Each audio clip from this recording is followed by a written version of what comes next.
வாழ்வில் வார்த்தை ஊழியங்கள் வழங்கும் இன்றைக்கான இறை வார்த்தை. இயேசு கிறிஸ்துவின் இணையற்ற நாமத்தில் வாழ்த்துக்கள். ஸ்டீட்டி ஸ்டட் புகழ்பெற்ற மிஷனரி, சீன தேசத்திலே, இந்தியாவிலே, ஆப்பிரிக்காவிலே ஊழியம் செய்த தேவ மனிதர். அவர் மூலமாக பல்லாயிரக்கணக்கான மக்கள் ஆண்டவரை ஏற்றுக்கொண்டனர். அவர் தன்னுடைய வாழ்வின் இறுதி பகுதியிலே ஒரு நாள் ஓரத்திலே ஒரு இடத்திலே உட்கார்ந்து வேதத்தை புரட்டி கொண்டிருந்தாராம்.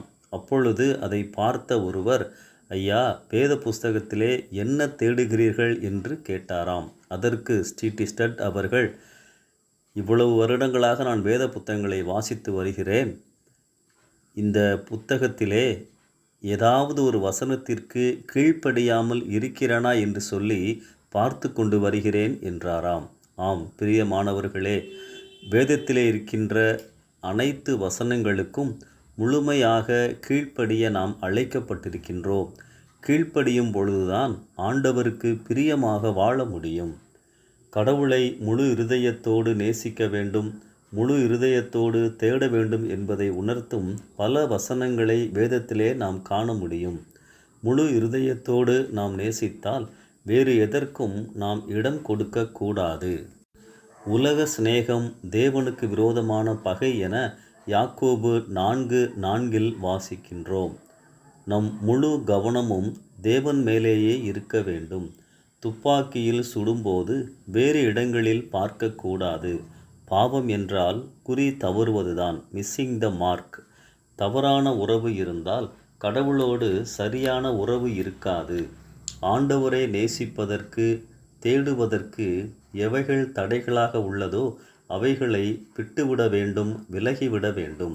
2 நாளாகமம் 34ஆம் அதிகாரத்தில் தன் இளம் வயதிலே யோசியா ராஜா ஆண்டவரை தேடும்போது ஆண்டவர் அருவருக்கின்ற காரியங்களை தன்னை விட்டு அகற்றினார், சுட்டெரித்தார், ஆலயத்தை பழுது பார்த்தார் என வாசிக்கின்றோம்.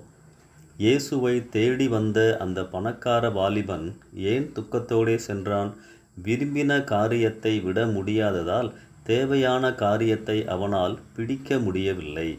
கிடைக்க வேண்டியது கிடைக்கவில்லை. 2 எஜமான்களுக்கு ஊழியம் செய்ய ஒருவனாலும் கூடாது என மத்தேயு 6:24 இயேசு கூறியிருக்கின்றார். உலகத்தையும் இயேசுவையும் சேர்த்து நேசிக்க முடியாது. உலகமா இயேசுவா என்று தெரிந்தெடுக்க வேண்டிய நேரம் வரும்பொழுது இயேசுவே நம் தெரிந்தெடுப்பாக எப்போதும் இருக்க வேண்டும். உலகத்தை நேசித்து கொண்டு அதன் வழிகளில் நடந்து கொண்டு கடவுளையும் பின்பற்றுபவர்களை இயேசு மாயக்காரரே என அழைக்கிறார். அன்பானவர்களே, நம் பொக்கிஷம் இயேசுவே. அங்கேதான், அவரோடுதான் நம் இதயமும் இருக்க வேண்டும். முழு இருதயத்தோடு அவரை நேசிப்போம், முழு இருதயத்தோடு அவரை தேடுவோம். கடவுளோடு பரிசுத்தமான சரியான உறவிற்குள் வர முழு இருதய தேடுதல் அவசியம். இந்த சிந்தனையோடு இந்த நாளை ஆரம்பிப்போம். கர்த்தர் உங்களை ஆசீர்வதிப்பாராக. ஆமென்.